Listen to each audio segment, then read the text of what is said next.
Hi everyone, my name is Daisy Gideon and welcome to another episode of Real Talk. In this podcast we uncover the uncharted realities of Lebanon and the Middle East by introducing you to real people with real stories to shift the narrative about this misjudged jewel and the reasons why this region remains so tumultuous. We hope you enjoy the podcast and are grateful to all those who support us through their generous donations. It is only due to your support and contributions that we're able to continue delivering these unexplored, real stories. So thank you. Now let's jump in.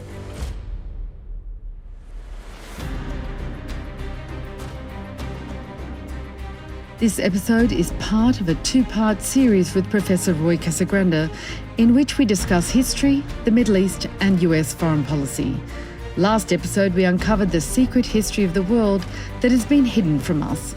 We introduced you to figures from the Arab and Islamic world that rarely receive mention because of the writing of history from the Western orientation.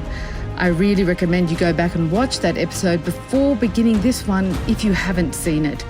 For this episode, we'll be diving into Middle East history and US foreign intervention in the region.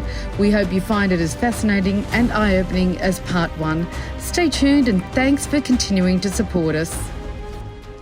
So I'd like to shift the conversation now back to another area of your specialty, which is US foreign policy in shaping the Middle East. Look at foreign policy, US foreign policy in the region. After the Second World War, the US assumed the position of the global ruler and somewhat global order to suit its interests, in the Middle East particularly. And examples are 1949, the US overthrows the Syrian democratically elected president, Shukri al-Kuwaitli. In 1953, the CIA overthrew Iranian Prime Minister Mossadi. The Iran-Iraq War, America's supply of weapons to Iraq to defeat the Islamic Republic. Lebanon, the civil war ended when America gave Syria the green light to occupy Lebanon. Recently, the Syrian civil war, the US propped up the opposition forces to topple Assad. And there's many more, Afghanistan, Libya, and so much more we can talk about.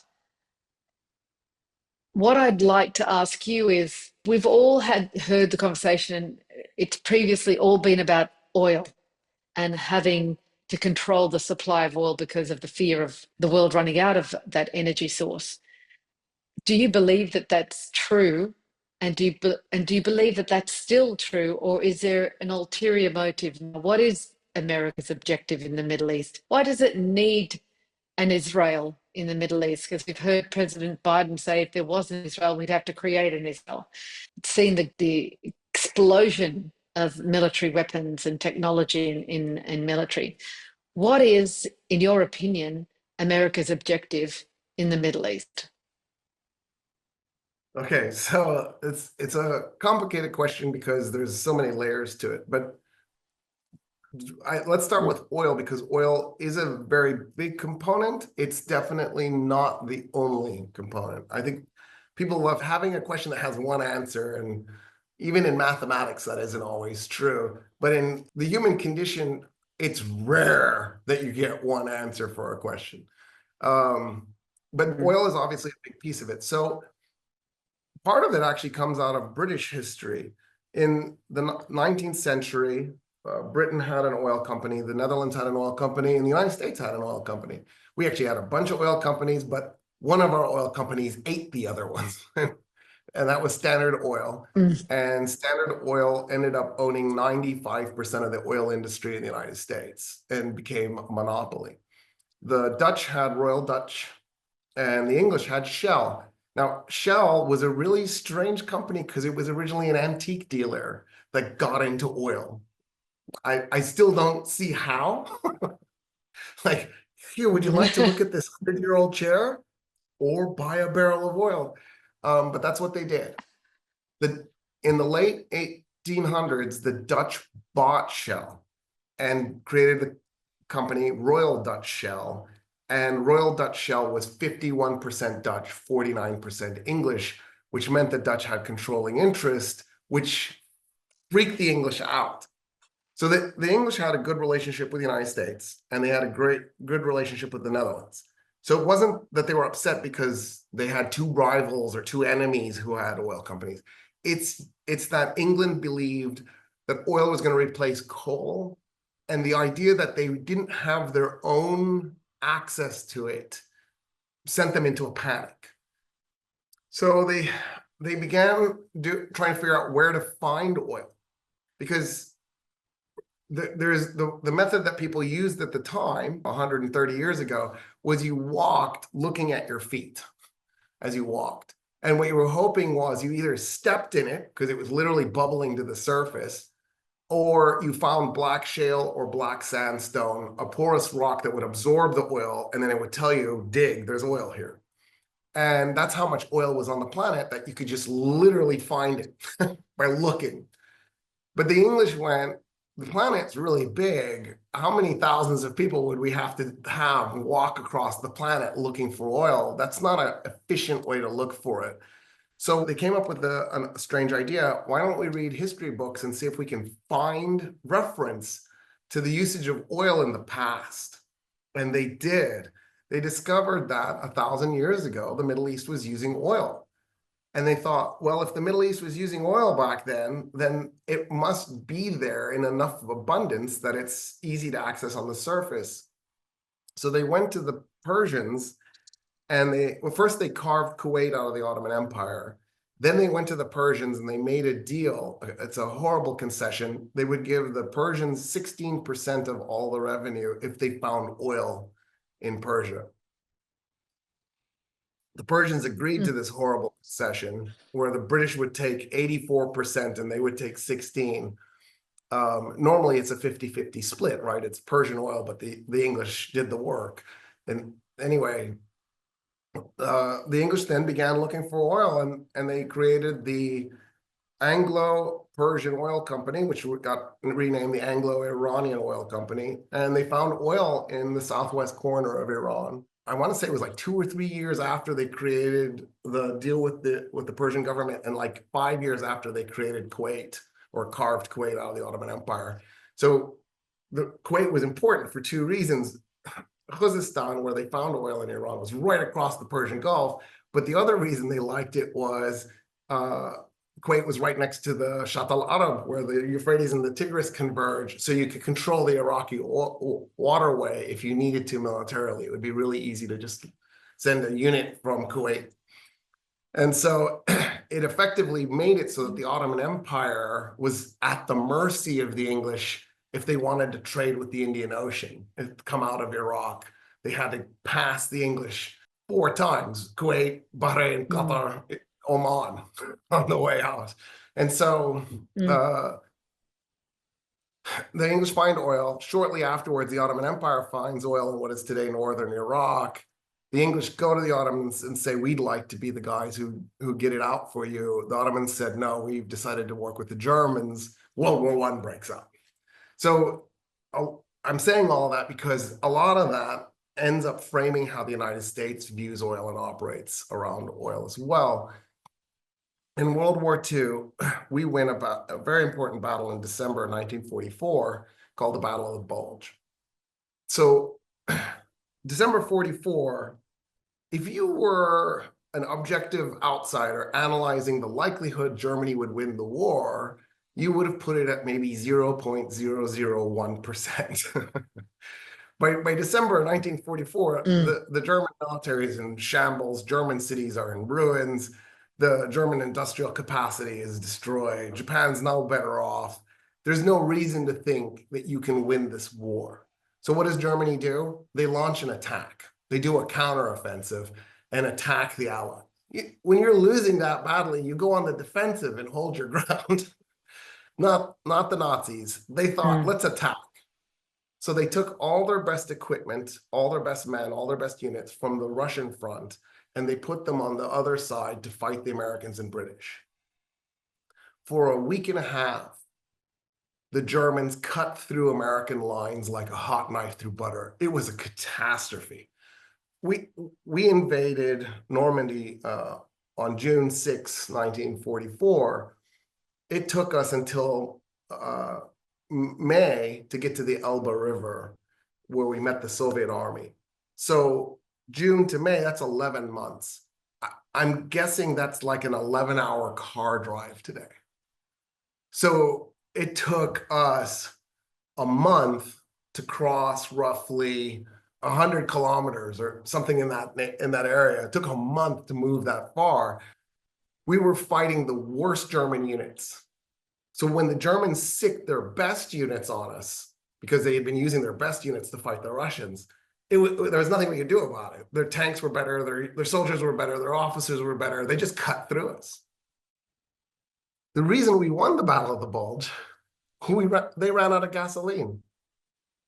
You can have the best tanks on earth, but if you don't have gasoline to drive them, they're absolutely worthless. A guy with a hand grenade bundle can just run up to the back, plant it on the back where the engine is, blow it up, walk away. And that's what happened. The German military literally just ran out of gas. At that point, it was just a cleanup operation for us to undo their wins. But it also was a big warning, and it sent the United States into a little bit of a panic. President Roosevelt got on an airplane, flew to Egypt, met the King of Saudi Arabia in the Suez Canal in January 1945. So right, World War II is still being fought, and he's in Egypt meeting with the King of Saudi Arabia. They make a deal, and that deal creates Aramco. It creates a military base in Dhahran. It assures that the flow of oil will always go up. That the United States will never be cut off from oil. In return, we would guarantee the Saudi royal family. We would guarantee that there will always be a Saudi Arabia. In the aftermath of that, we win World War II. We're the global hegemonic superpower. I know people think there's this Cold War with the Soviet Union. Bill Gates invested in Apple. Why did Bill Gates invest in Apple? That's his rival. Why would you invest in your rival? And the answer is having a rival is really good. Having a rival is something you want. It's necessary. It's necessary politically. It's necessary economically. It's necessary for so many reasons. In the case of the United States, we had this enemy that we could turn into a boogeyman if we pretended they were our equal. And then we could scare people and use it to manipulate people. And then we could create this global conflict with the intention that we would carve up the world. And it worked to a degree, not as well as we had wanted it to, but it definitely worked to a large degree. By the way, in nature, prey have an error rate in the reaction to being hunted by predators. And we believe that the reason is because prey can't afford to lose predators. They need to feed them so that they can survive, because predators make prey healthier. All right, the irony is that you need rivalry, even in nature. In any case, by the time we got to the Eisenhower administration, there was a sea change in the way the United States thought about the world. And one of the problems that Eisenhower identified was that there was a movement in the Middle East that originated in Egypt that had the goal, it didn't just originate in Egypt, it also originated in the Hejaz Mountains. That current form of it was the one that had originated in Egypt. So there were two movements. The first, I should do the first one. The one that started in Hejaz Mountains was done by the Hashemites. And what they wanted to do was create a kingdom that would include the Hejaz Mountains, Syria, Palestine, Jordan. And they actually did create that kingdom in the aftermath of World War I. They put the capital in Damascus, and they were actually ruling for a few months, but Sykes-Picot interrupted that. So you mentioned Sykes-Picot earlier. For those who don't know, it's a Frenchman and an Englishman took out a crayon and a napkin, and they just began drawing arbitrary borders in the Middle East so they could carve it up between them. They ended up not implementing the exact deal. They had to change things because the Soviet Union went communist, and then they had to rethink the Russian Empire's role. But in any case, the French literally attacked that state and at the Battle of Maysalun, the Syrian kingdom, the Arab kingdom, was defeated, and the British took Jordan and Palestine. French took Lebanon and Syria, And that was the end of that. And by the way, they offered the king, King Faisal, they offered him to be the king of Iraq, even though the British had clearly were in control of Iraq. So he would be their puppet. And he was like, yeah, I guess I'm unemployed. I might as well. So it wasn't a complete disaster for him, but it was a disaster for the Arabs.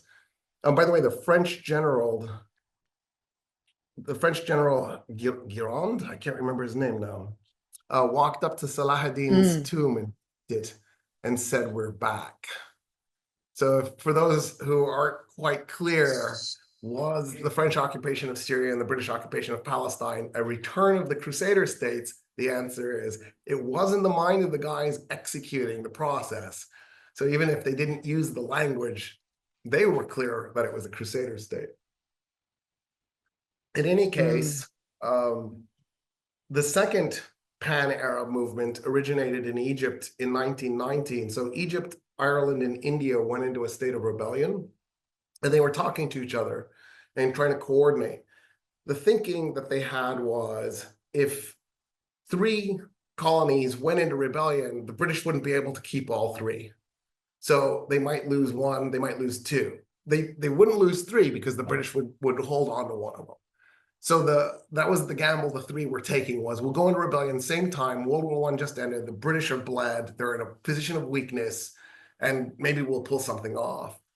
And they did. They lost Ireland and Egypt, not completely in either case, but partially in both cases. Obviously, they kept Northern Ireland, and then in the case of Egypt, they kept a military force inside of Egypt. But in that 1919 rebellion, one of the things that happened in Cairo was a group of Christian thinkers who were part of the movement said, we don't want to just liberate Egypt from the British Empire. We want to liberate the entire Arab world from all of the European empires. And if we do that, let's put them together and create a single Arab state, a single secular socialist Arab republic that will stretch from Morocco to Iraq. And that became what we think of as the Nasserite movement, or Gamal Abdel Nasser, when he becomes the ruler of Egypt in the 50s. That's what he's trying to do. That's what he's trying to create. And briefly has some successes. From 1958 to 1961, Egypt and Syria were merged together in United Arab Republic. And Egypt didn't give up on the name United Arab Republic until Anwar Sadat switched name to the Arab Republic of Egypt. There was almost something. Yemen also joined Egypt in what was called the United Arab States, which was meant to be a confederacy, not a republic. And Egypt got heavily involved in Lebanon's civil war. So Eisenhower seeing this, and that worried him. Because by the time we got to the 1950s, it was pretty clear there was a lot of oil in the Middle East, that the Arab world was sitting on oil, and it was plentiful. And the fear that Eisenhower had was what would happen if there was a single Arab state? He thought it would give them power, and he didn't want them to have power because he wanted the United States to be the single hegemonic superpower. He also feared that Arab state, if it was successful, would become a beacon to the rest of the third world that was just now throwing off its shackles of European colonization. Obviously, South America had done it for centuries, but Asia and Africa were just in the process of doing this. And the fear was it would encourage those states to go a different direction, not become a US satellite state. Because what Eisenhower wanted to do was replace the British and French empires with a new US empire. We wouldn't go plant our flag in your country. That wasn't the idea. We just wanted to sell you McDonald's and Coca-Cola. And we wanted to buy your raw materials for cheap. And so that was the motivation behind the Eisenhower administration. And so as a result, it began to do things that you would think were weird. For example, it backed the communists in Iraq. So here we are supposedly fighting communism, and here we are backing the same guys the Soviet Union is. Iraq has a revolution in 1958. Faisal's grandson is murdered, and Iraq becomes a republic. The government that takes over is a split government. The parliament is run by the socialists, but the guys in the United States and the Soviet Union backed end up becoming the first prime minister, Gossam. And one of the things that was interesting about that was the Iraqis, when they were doing the revolution in 58, thought they were going to take Iraq and join it with Egypt and Syria. And they adopted a flag. So the flag that Egypt had was the red, white, and black flag with 2 stars in it, one for Egypt, one for Syria. And then Iraq got 3 stars. It's still the flag that Iraq flies today. But the United States and the Soviet Union didn't want Iraq to join. And that's why the United States backed the same guys the Soviets were backing, was because we knew it would stop them from joining. And it succeeded. And then eventually the CIA 5 years later murdered Gossam. So be careful who you associate with. Your friends just might kill you. I think that's a really important lesson that people need to keep in mind. So for the record, Nasser messed this up. I love Nasser's vision. I love his optimism. I love his, his non-corrupt approach to all of this. But in the end, he messes up. He's a flawed person, because all human beings are flawed. And he mistreats the Syrians. So the Syrian military, after 3 years, has had enough. It basically does a coup d'etat and breaks Syria out of the United Arab Republic. By the way, Prime Minister Gossam in Iraq says, I know Syria just left, but if you guys ever want to try again, we're open to the possibility. And 2 years later, the CIA murders him. So, right, it's clear that we don't want this to happen. But that's why, if you look at flags in the Arab world, a lot of the flags are either red, white, and black. That meant that you were thinking United Arab Republic, or they're a variant on the Palestinian flag. That meant you were thinking of this Hashemite kingdom out of Damascus. Eventually, US foreign policy takes a really strange turn under Reagan. I'm simplifying what happened in the 50s with Eisenhower, but maybe I should actually address it. We invade Lebanon in 58. We threatened to nuke Iraq in 58. In 58, we're backing the government that won't bring Iraq into the Arab Republic. I think what Eisenhower does is he terrorizes the Arab world by saying, I'll invade your country and I'll even nuke you. And it makes everybody sort of retreat a little bit. And then any hope for the United Arab Republic surviving was destroyed in 1967 in the Six-Day War. The Israeli military ambushes Syria, Jordan, and Egypt, and in 6 days defeats them so thoroughly in a blitzkrieg-style war that Egypt loses the Sinai, Syria loses the Golan Heights, and Jordan lost the West Bank. Jordan, after the creation of Israel, Jordan had annexed the West Bank. My mom went to Jerusalem, I want to say in 65, and I have a souvenir she brought back, and on it says, made in Jerusalem, Jordan. So I'll never let it go. Wow. Just because it doesn't roll off the tongue. Never. Jerusalem. So 67 happens. Egypt is crippled politically. Nasser dies 3 years later. And then Egypt does a second war in 1973. Egypt does a fourth Arab-Israeli war in 1973. It's the first one where Egypt attacks. Israel had been the aggressor in all the previous wars. And the reason Egypt attacked was they wanted to get the Sinai back. Long story short, they get the Sinai back. The complicated part of this is what Reagan does. So if you look at US foreign policy before 1981, and you delete World War II and World War I, just because those are these giant, big events, and actually throw out the Korean War and Vietnam too, the majority of the soldiers who die in the US military outside of Vietnam, Korea, World War I, and World War II died in North and South America. That was the emphasis that we had. We invaded Nicaragua. I think we invaded Nicaragua 7 times. We invaded Honduras 8 times, or maybe it was the other way around. We invaded Guatemala 5 times. we basically just went on a rampage in Latin America, invading state after we even invaded Argentina at one point.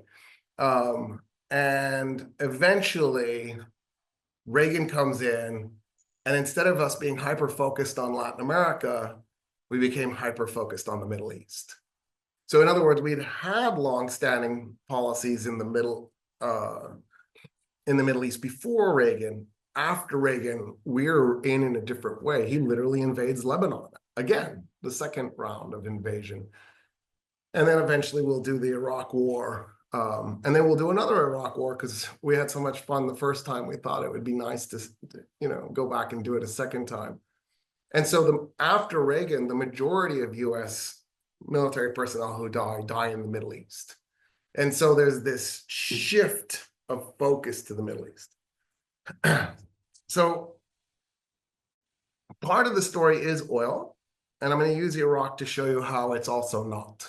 So when we do the first Iraq War in 1991, right before then, when Iraq invaded Kuwait in August of 1990, the US got 5% of its oil from Iraq and Kuwait combined. 5% of your oil from those two states means that it would be really easy to just shift and buy more oil from Canada, Mexico, and Venezuela. It's closer anyway. So in other words, it wasn't a security issue that motivated the United States to attack Iraq. There was nothing at stake. If it had been 50% of the US's oil, you could see why we might have been alarmed, but 5% is not enough, especially because of the way we buy oil on the global market. The states aren't the purchasers, the cities are. So in other words, the oil refineries in Houston are competing, and when they bid on oil, with oil refineries in Baltimore, Maryland. It's not just that the United States is competing with Germany, it's Houston is competing with Baltimore, which is competing with Hamburg, which is competing with Yokohama, right? There's no state level loyalty, it's city by city. And so as a result, if there was a security issue with Iraq and Kuwait for oil purposes, you could just simply bid on different oil. You could bid on North Sea oil. You don't need to bid on that oil. It's not important, especially 5%. So in other words, there had to have been a bigger motive behind the Iraq War. The first one, but the second one even more so, because by that point, 0% of our oil is coming from Iraq. So I think there's layers to this. One of the reasons why I think we were so keen on controlling Iraq's oil is at the time Iraq had the world's second largest proven reserves. I don't think that's true anymore, but it was at the time. And I think we were thinking if we ever wanted to cut off Europe or Japan or India or China's oil supply, sitting on top of a Middle East state like that would allow us to do that. In other words, I think it was a control thing where we wanted to basically have the ability to do to the rest of the world what we were scared would happen to us. But the second war makes less sense in those terms, because what's the point? We already had Iraq crushed and brought to its knees. I mentioned this earlier, it's anti-Semitism. So there are three types of anti-Semitism. There's the kind that everybody thinks of when we think about it, people who hate Jews.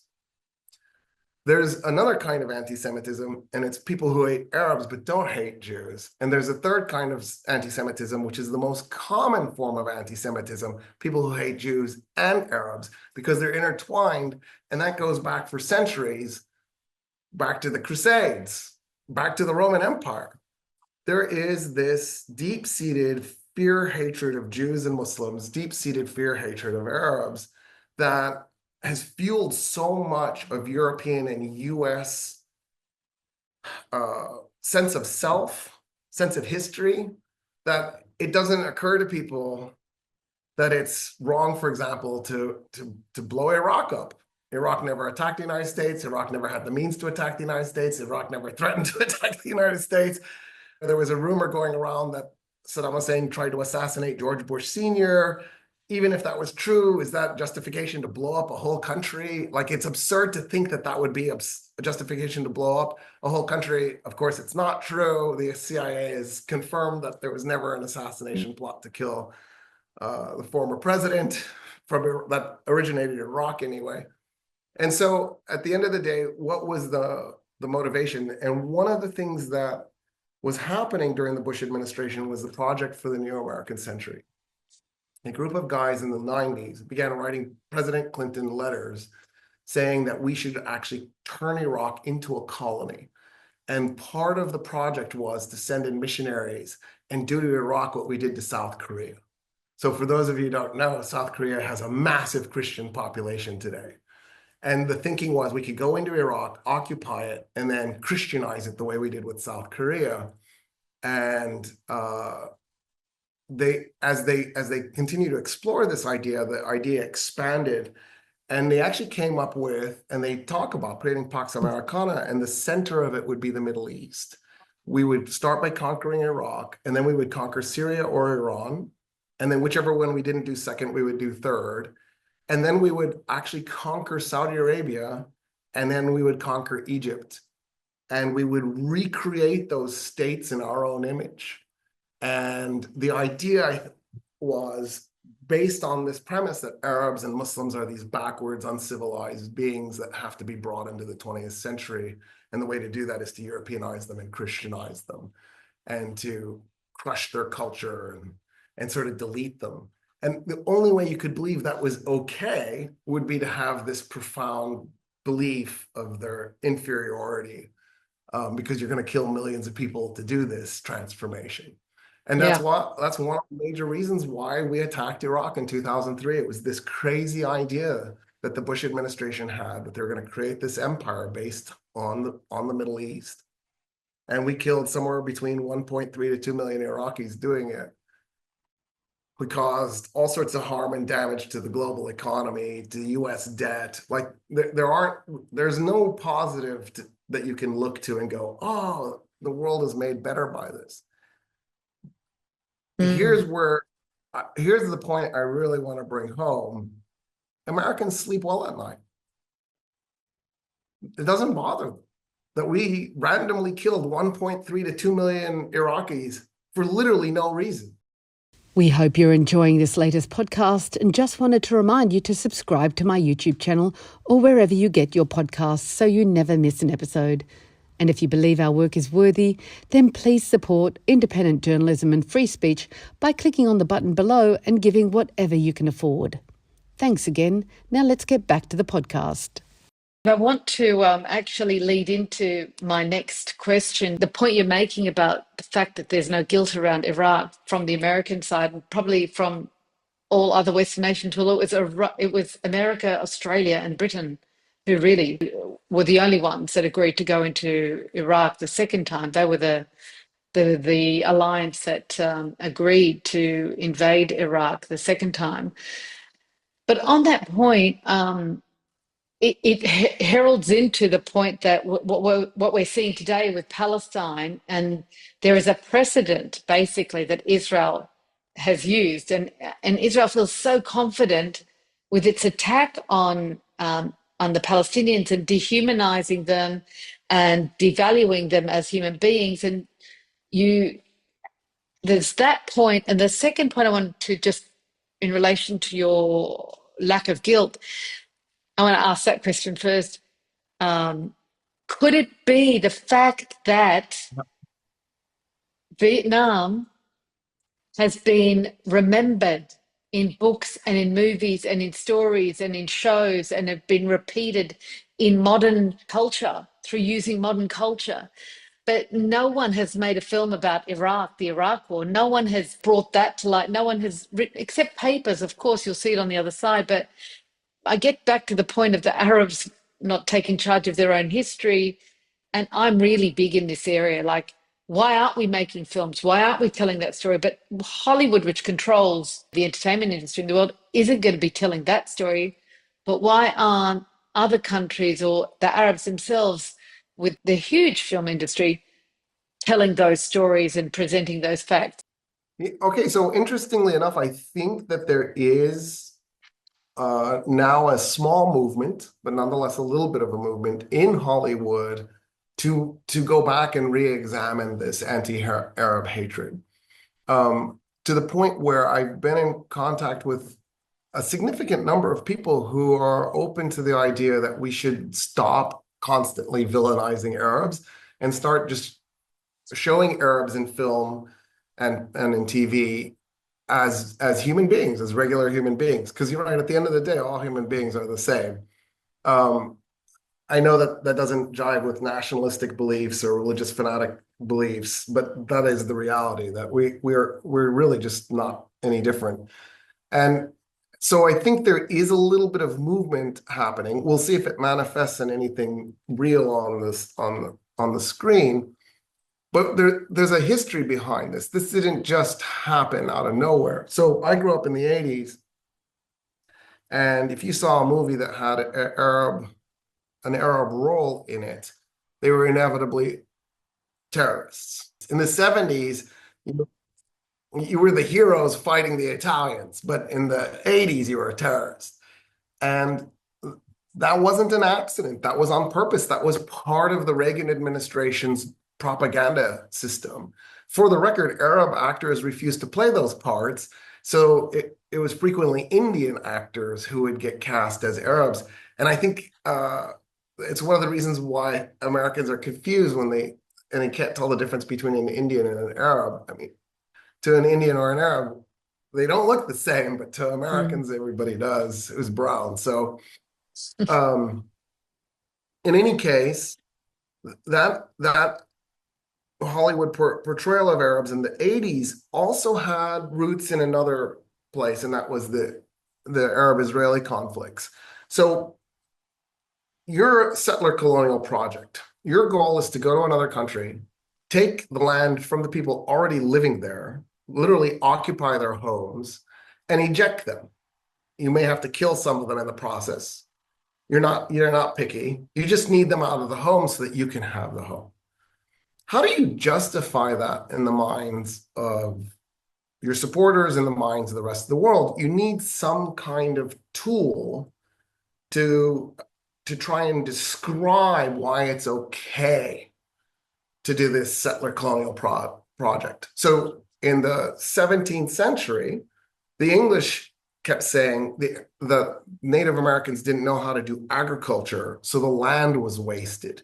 So it was important for the English to take the land to put it under production, because that's what you should do. You should make the land productive. What's interesting is when the Pilgrims arrived, the story we're told is that a guy named Squanto came and showed them how to farm because the Pilgrims didn't know how to farm and were literally starving to death. So Americans are really skilled at doublethink. On the one hand, they believe that Native Americans didn't know agriculture. On the other hand, they believe that a Native American named Squanto taught the Pilgrims how to do agriculture. And it never occurs to them. They both can't be true. Anyway, that kind of doublethink is really useful. So what the Israelis did was they launched a propaganda campaign to try and villainize Arabs and portray Arabs as anti-Semitic, which is hilarious because historically speaking, Arabs and Jews have always been allies. It was Christian Europe that was anti-Semitic. And so to cast Arabs as anti-Semitic was ahistorical, anathema. If you've ever been in the Arab world, you know that this isn't true. And then also to show Arabs as subhuman whenever possible. And so when the Reagan guys came in and they pushed Hollywood in the direction it went into, this extremely reactionary, nationalist, religiously motivated direction, the effect was very toxic. I think it added to the already laid foundation of profound anti-Semitism that pervaded US and European culture. And the fact that Americans didn't know anything about Middle East history made it so that Arabs were just sort of this mysterious, evil, terroristic, backwards, wife-beating culture. Yeah, it's sad we have to kill a few of them, but we'll make them better. When the war broke out in 2003, I didn't have a great reaction to it. I'll just go ahead and say it. I got arrested. By the way, it was my second time I was arrested in 91 too. I was talking to a friend after being arrested, And he said, look, I was against the war. I think it was stupid. But now that we did it, let's get in there and let's fix the place. Let's make it better. And I'm thinking, you idiot, that's a 6,000-year-old culture. What are we going to teach them? Who are we to say that we need to get in there and teach them something? And the answer is, it's so ingrained into the American psyche that Arabs are so backwards and so corrupt and so misogynistic that they actually think that there's something that they have to teach Arab culture. And that's a profound level of racism, right? Like and arrogance. It's a regard that's an arrogance that you literally think that they're inferior to you, and you need to straighten. The point that we're leading to is, does this, with everything we know and everything you've explained and the history, the incredible knowledge, I mean, I didn't know half the stuff you've taught me today about America and its influence and its invasion, and that means I need to do a lot more reading and research. But how does that, with that knowledge and that level of interference, could anyone ever consider America as an honest broker in the Middle East? I mean, I think a brief examination of U.S. history should warn everybody away from ever thinking the United States is an honest broker anywhere.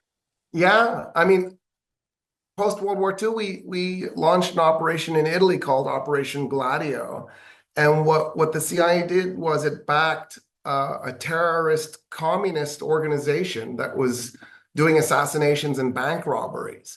And the reason it did this was to get it so that these communist terrorists would villainize communism in the minds of the Italian people. And so there was literally a US-sponsored terror wave in Italy. And you think, and Italy's a NATO member, you know? During the Bush Jr. administration, we got busted for spying on Angela Merkel.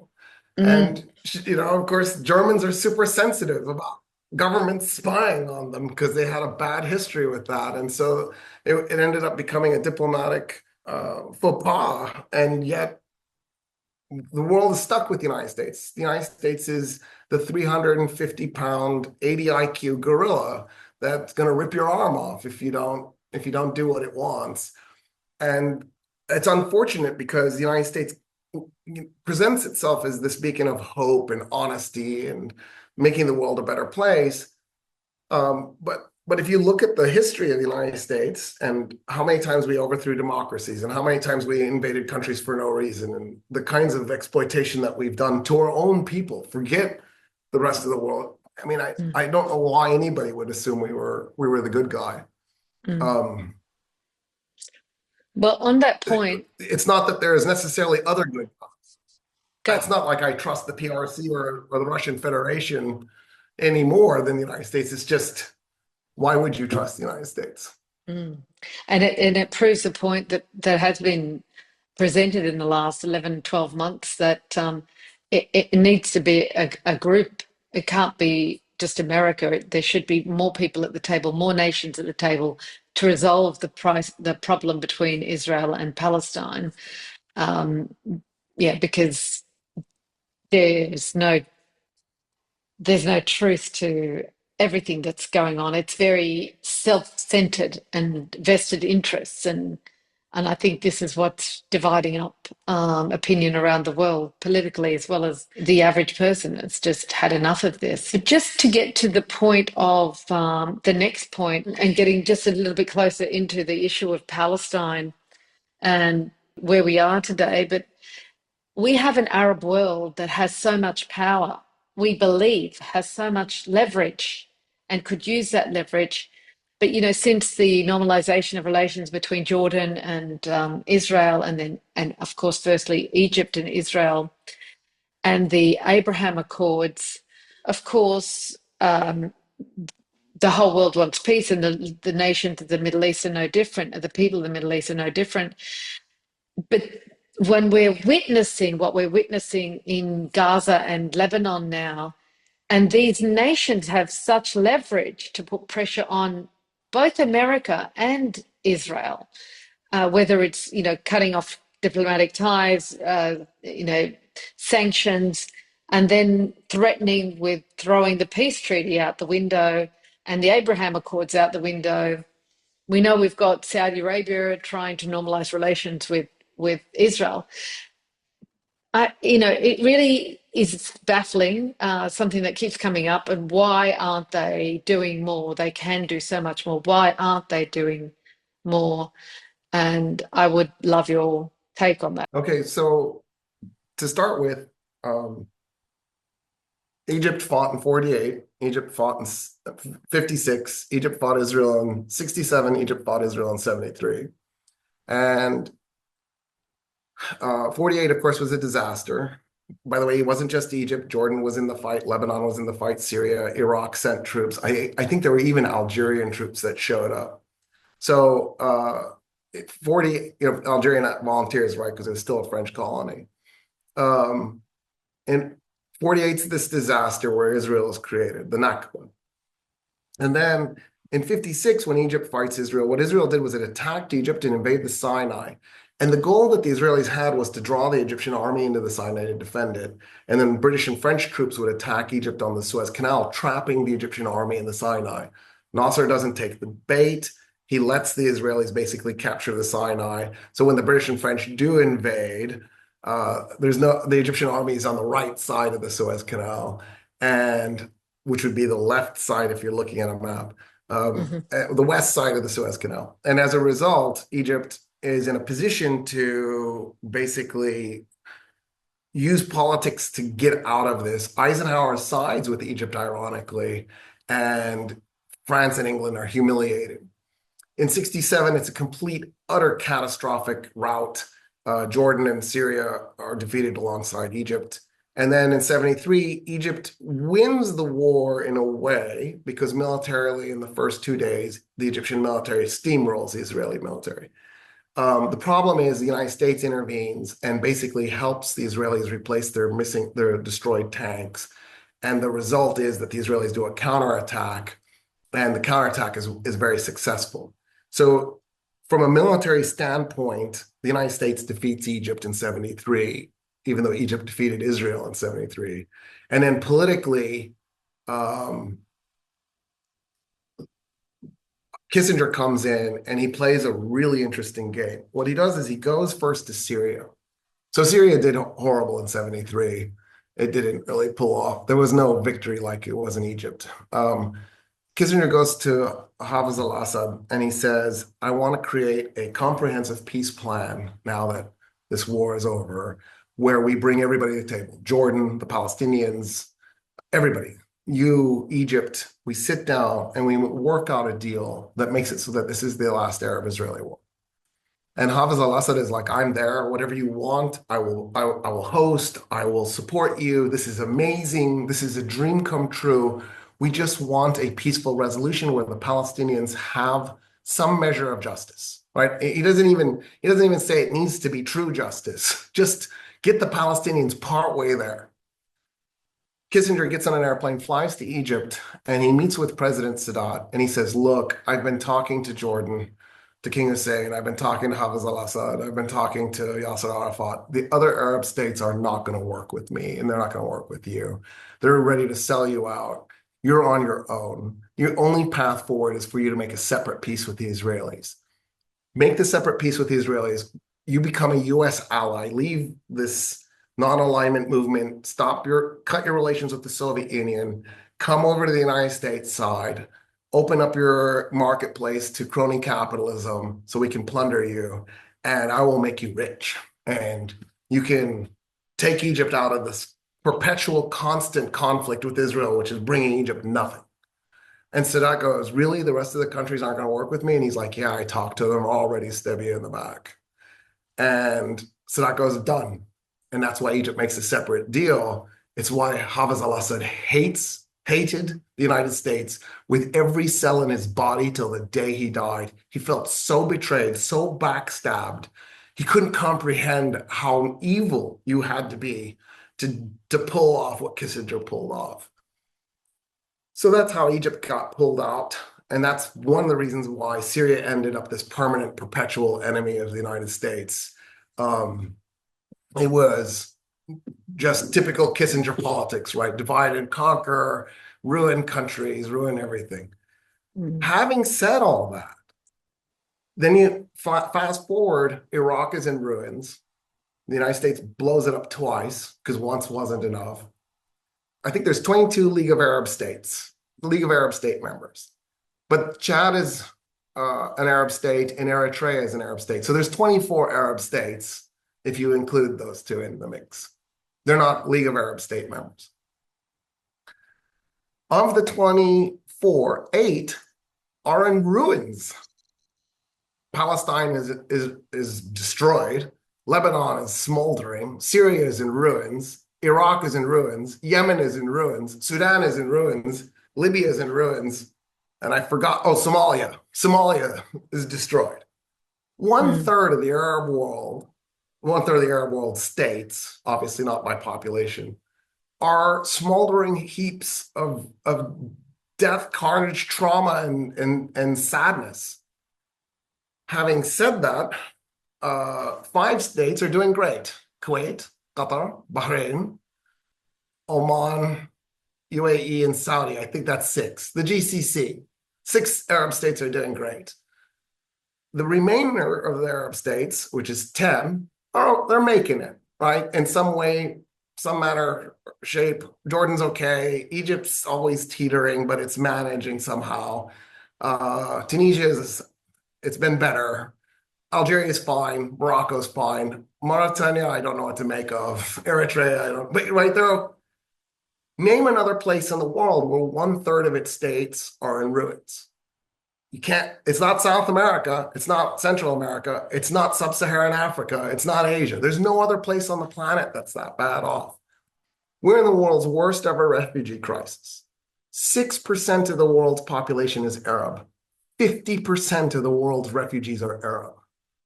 Arabs are half of the world's refugees, even though there's 6% of the world's population. The lesson I learned over the course of the last few decades is the United States is on a genocidal war path against the Arab world. And I think what the GCC states have done is they've made the mathematical calculation. What is 10.5 million Emiratis going to do, especially considering that there's only 1 million Emiratis, 9.5 million immigrants? What are they going to do standing up to the United States? What is Saudi Arabia going to do standing up to the United States? We saw what happened to Iraq. We saw what happened to Syria. They stood up to the United States, and it didn't turn out well. The Abraham Accords, my understanding of it isn't great, but from what I can gather, the hope was that since the United States is not going to stop Israel in any way, shape, or form, the United States will continue to fund it, supply it with military equipment, etc. If you could normalize relations with Israel, get it to calm down and just become another neighbor, that eventually there would be inside Israel a movement of Israelis who would go, okay, we need to do something about this lingering Palestinian problem. That was the thinking. How do we get to that point where that became the thinking? It was after 70 years of failed attempts at military resolution. There is no military solution to the Palestine-Israel conflict that involves a state actor. If for no other reason, the Israelis have the nuke. The Israelis have proven to be fanatic enough that they don't have any regard for human life. They will murder children. They've murdered over 45,000 Palestinians in Gaza in an act of vengeance that will lead to nothing. This doesn't result in peace. This doesn't result in making the world a better place. It doesn't even faze them. They have lost their humanity. The United States has lost its humanity. It's not moved. So what is the Arab world supposed to do? How do you stand up to the United States? In 1973, Sadat got up in front of the world and he said, we proved we can defeat Israel. But we lost the United States. Nobody can defeat the United States. And so I think that's become the pervasive understanding that the Arab world has, that you can't fight the United States and win. So there has to be another way to solve the Palestine-Israel problem. The Abraham Accords is amazing to me because when you think about it, it's the Arab surrender, because Egypt was the first to surrender. And then subsequently, right, we've had most of the big economies and big population centers also now surrender. Mm. Saudi Arabia was on the verge of doing the same. And part of it, I think, was just, look, we don't know what else to do. Part of it was hope of integrating Israel and then coming up with a solution in, say, 50 years or maybe 100 years. Israel threw that away. Because even though nobody said we're killing the Abraham Accords, the reason they haven't said we're killing it is because they're trying to dangle the carrot in front of Israel to get them to stop the genocide. The moment they say, okay, the Abraham Accords are gone, then there's no leverage left. So the hope is that, I think, I could be wrong about this, that at some point the Israelis will calm down and we can get back into some method of negotiating. I don't see how that happens. I think Netanyahu has pushed too far. I think he's dedicated to permanent war. I think he feels like as soon as he does war, his government will collapse and he'll end up in prison. And I think the Israelis, at least half the population, are in the throes of beginning to believe that maybe the settler colonial project is in trouble. Their economy is in trouble. They're not getting the military successes that I think they thought they were going to get. I'm gonna say this because I'm hopeful. This is my optimism coming through in all of this. That it's like the 1980s South Africa.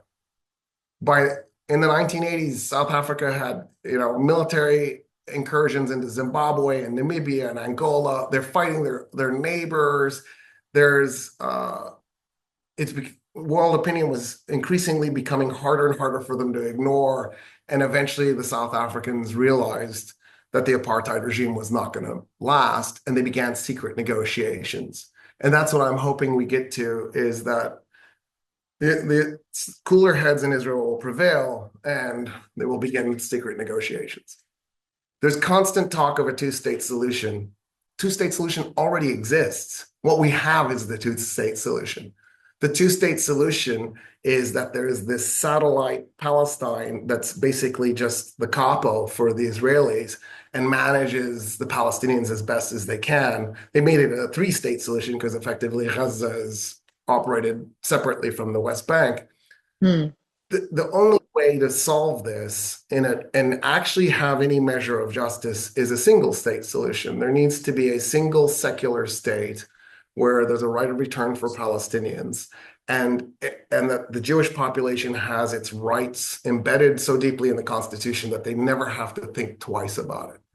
In other words, the only way to fix this in a way that's just is there has to be justice for both the Palestinian and Israeli populations. Right now, I don't see how we get there without the Israelis admitting they're in trouble. And as long as the United States is paying their bills, I don't see why they have any incentive to do it. So in the immediate future, I don't know what the answer is. The People's Republic of China doesn't care, so they're not going to get involved. The Russians pay lip service, but they're stuck in their own stupid war. Germany could have been the hope for humanity, but Germany believes, because of the Holocaust, that no matter what the Jews do, it's okay. If that's the case, by the way, I have a peace plan I would like to propose that will just solve everything. Let's give Israel Austria.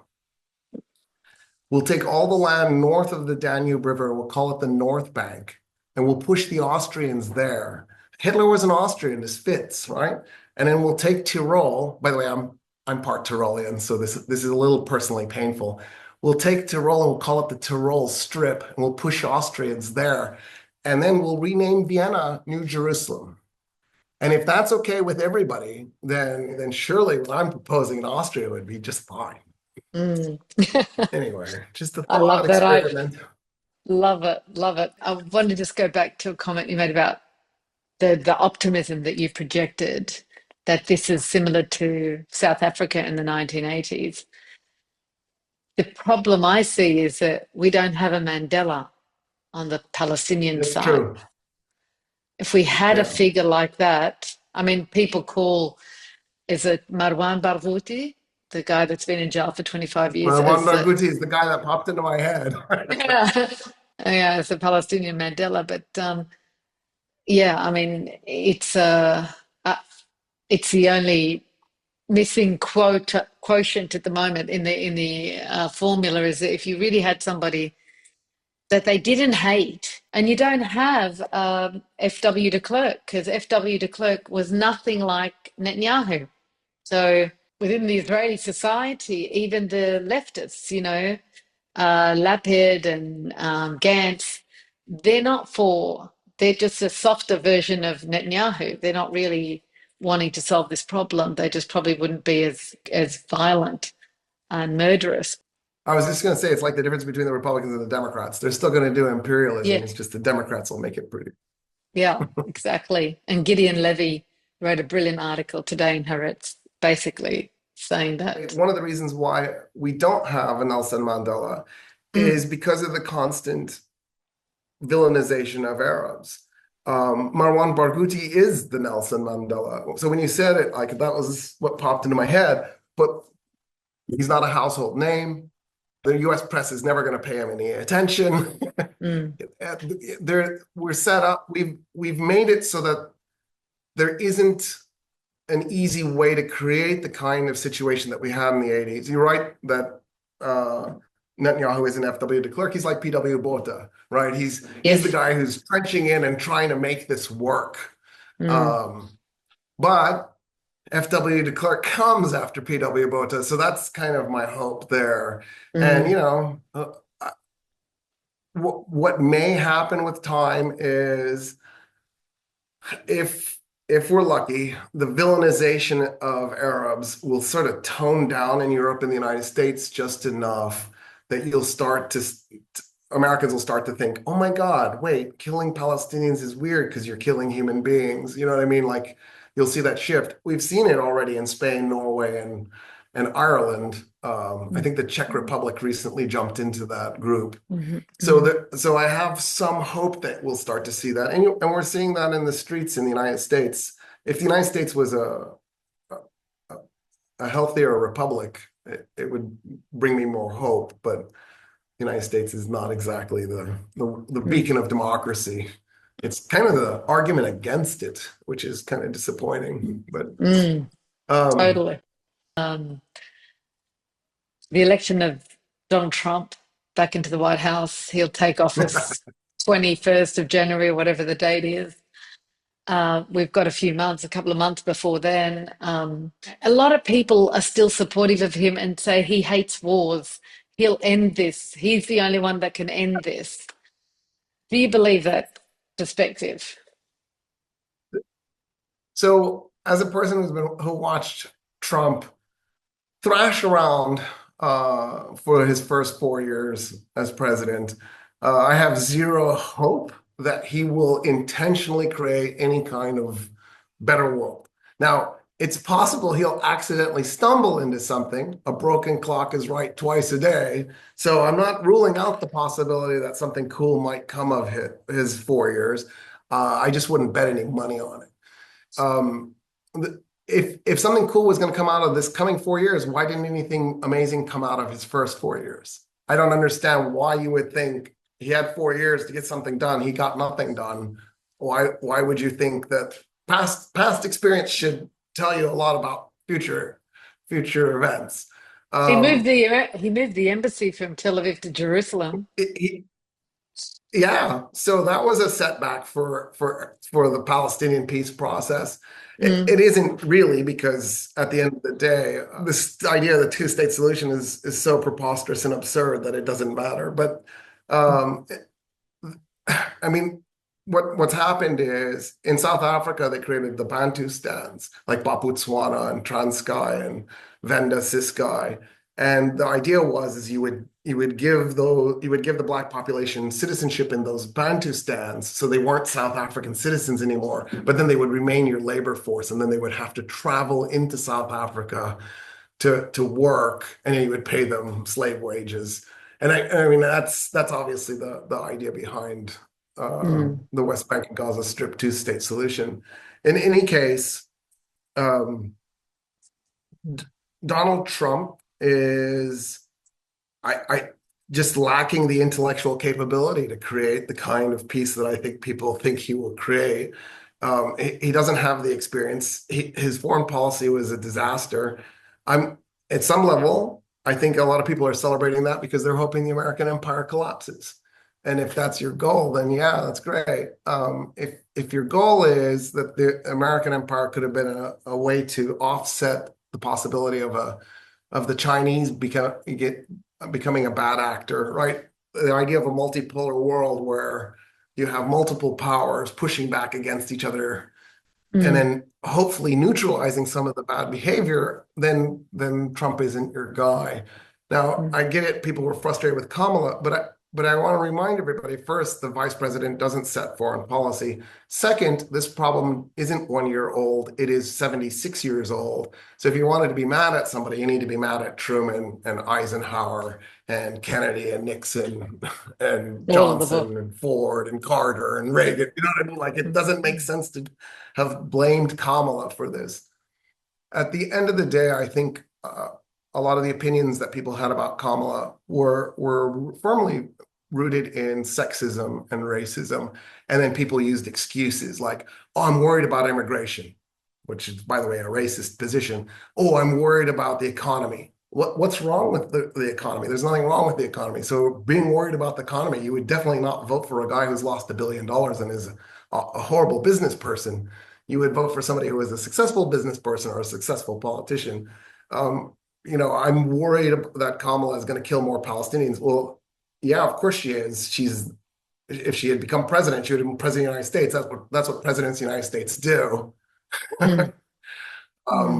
So I think that the irrational positions that people took in this election towards both Kamala and Trump were mostly fueled by dislike of Kamala's skin color and her gender. And I'm really disappointed in that, just because it was like, spend a little bit more time thinking this through. Maybe Trump will be that guy that makes this happen. I think we need to be skeptical.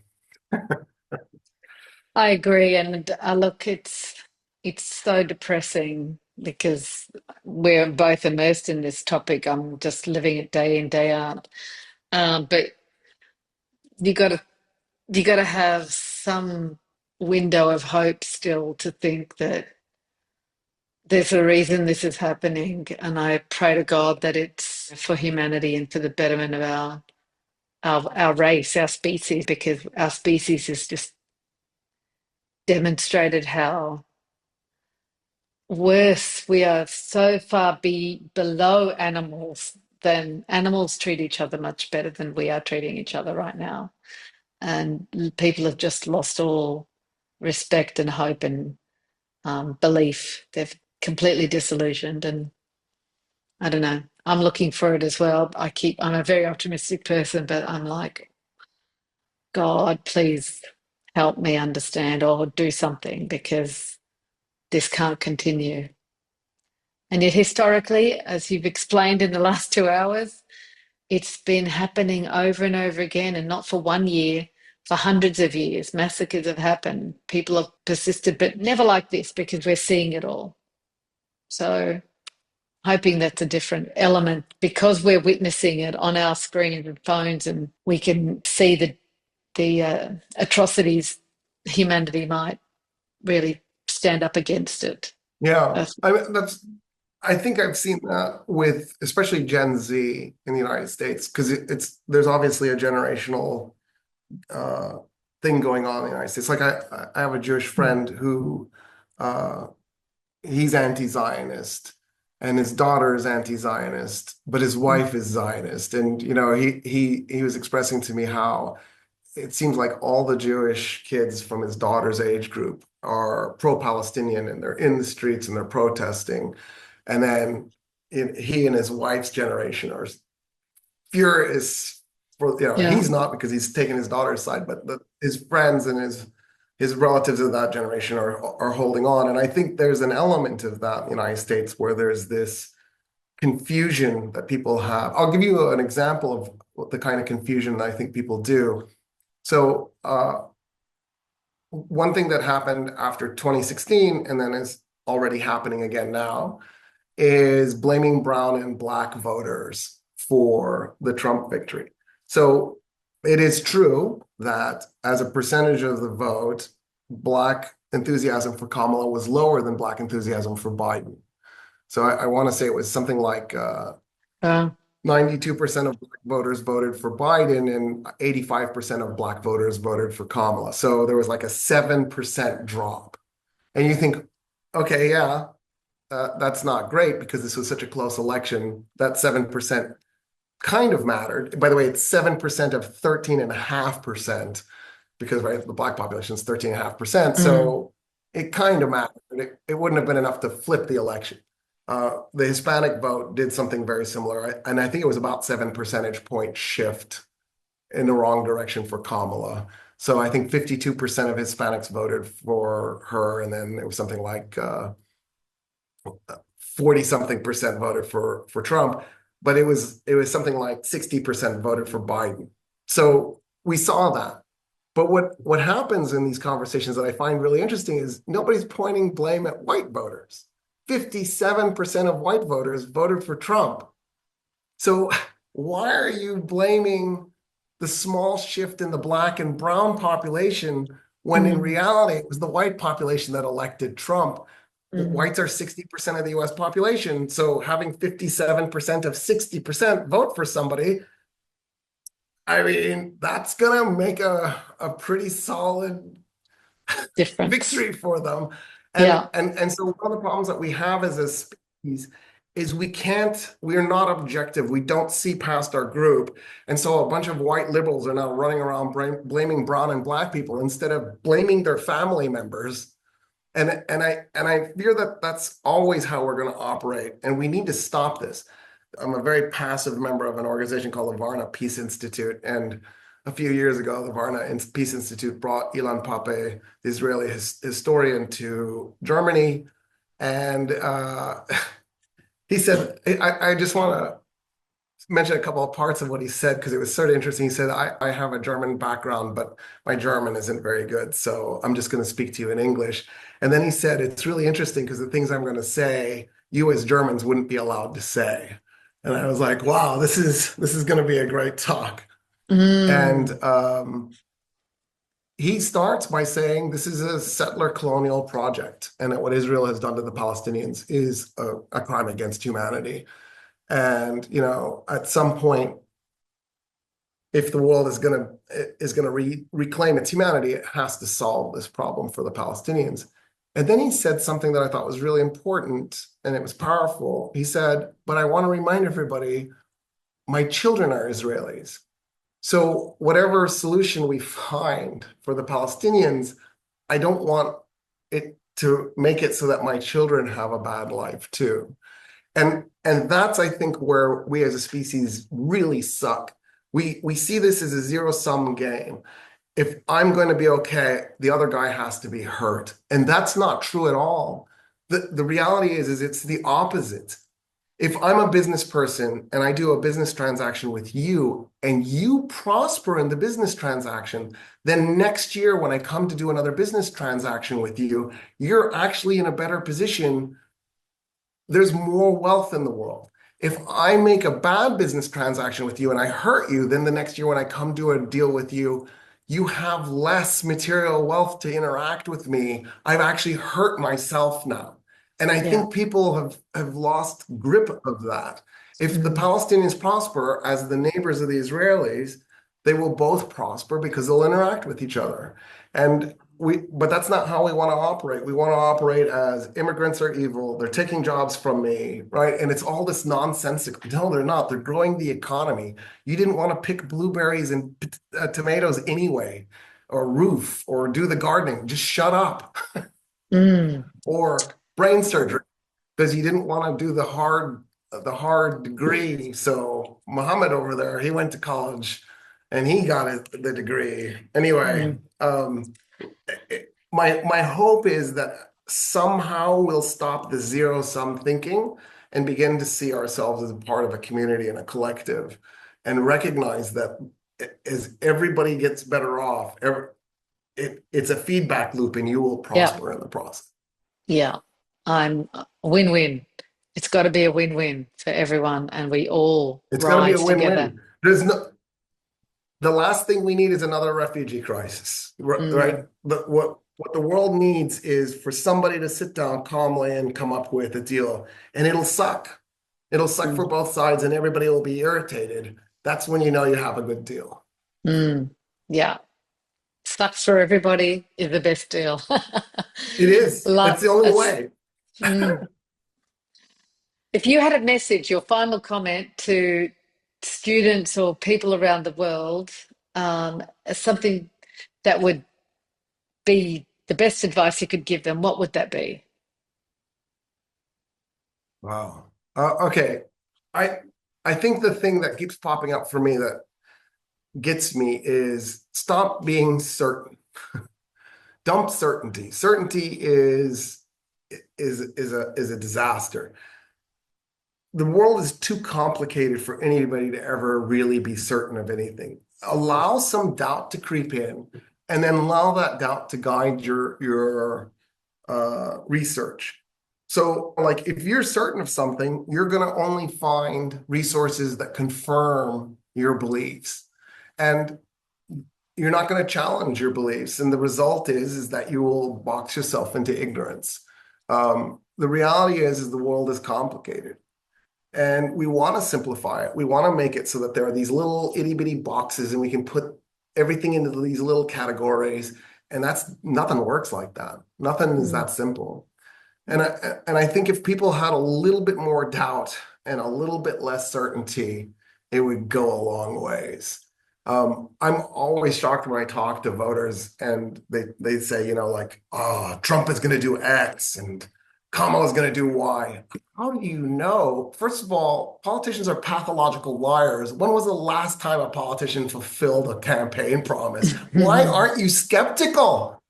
Like, mm. how big of a dupe are you? They forget. Please They have some forget. skepticism. They never hold them accountable because they forget what the promises were, and the other side doesn't do a good job of pointing that out. But I love Yeah, that. exactly. So that brings up the other part. Have less amnesia. Yeah. I'll give you the weirdest example. In January 6, 2021, Donald Trump tried to overthrow the US government. How is it okay that he got reelected? The voters literally just told everybody, or including him, we regret that you failed on January 6th, so we're going to give you a second chance to do it. And if he must have heard that mandate. Like Mm, he's not deaf. mm, So he's walking away thinking, oh, you wanted me to overthrow the government. I'm going to do it. mm, And I can't comprehend how people have forgotten that he did this. mm. It's Political yeah. scientists measured this. It's mind-boggling. Honestly, it really, to me, reflects the quality of the politicians that are in the government, in the Senate, Congress, because they were the ones that had to change the law, tighten up the law, do whatever they had to do, and they were like they're his slaves, they're his prodigies, they're all like him. There's so many of them like him that that's why it wasn't changed. The loopholes weren't closed, and he was allowed to come back in. So yeah, it's a crazy world we live Yep. in. But this has been It a is a great discussion. crazy world. Yeah, I've thoroughly enjoyed it. You've taught me so much. I wish you were here. I'd go and do your courses. I'd go, I want to be in the room. I love it. You don't have anything online, do you? Just sign up. Oh, I don't have any online classes yet right now. In summer, I'll probably teach some online classes. I actually don't like online classes, but I usually do them in the summer just so it Mm, frees me up to travel. mm, Um, but I'm restarting the Austin school. We're going to rename it. We haven't come up with the new name yet, but we're going to start doing talks in January, and it'll be one a month is the plan. So I'll start getting more content back out, and presumably I'm starting a podcast. But the guys I was working with have stalled out on me, so I need to give them a nudge uh, and figure out what we're. Well, absolutely. I loved having this conversation. I've been admiring just everything you've been teaching us. So I was pushing my producer to try and get you on board. So we've got you on, and thank you again for your time. And I know it's gone overboard, but it's excellent content, and we'll break it up so that it doesn't become overwhelming for people. So we might make it a 2 or 3 part series so people can enjoy it and consume it. Thank you very All much. right, awesome. Cheers. Thanks. It was great meeting See you. you. Thank you, Rory. Cheers. Bye. Bye. Thank you for tuning in to another episode of Real Talk and experiencing firsthand the real stories told by real people. I hope you found value and meaning and encourage you to subscribe to my YouTube channel or wherever you get your podcasts. Your ongoing financial support is vital to our ability to continue delivering these stories, so please remember to click on the donate button in the description, giving only what you can afford. I spent my whole life giving my time, money and skill to serve human rights and social justice causes, and I know it's not easy to keep giving selflessly. But this work is important because the mainstream media has failed to live up to their obligations. So we need to step up, speak up, or we're no better than them. I believe by tuning in to this podcast, you are someone who wants to know the facts and the truth, so you can independently decide what to believe and what not to. My job is to deliver that information. Yours is to place a value on it. Whatever you decide is humbly welcome. Thanks again, and see you on the next episode of Real Talk.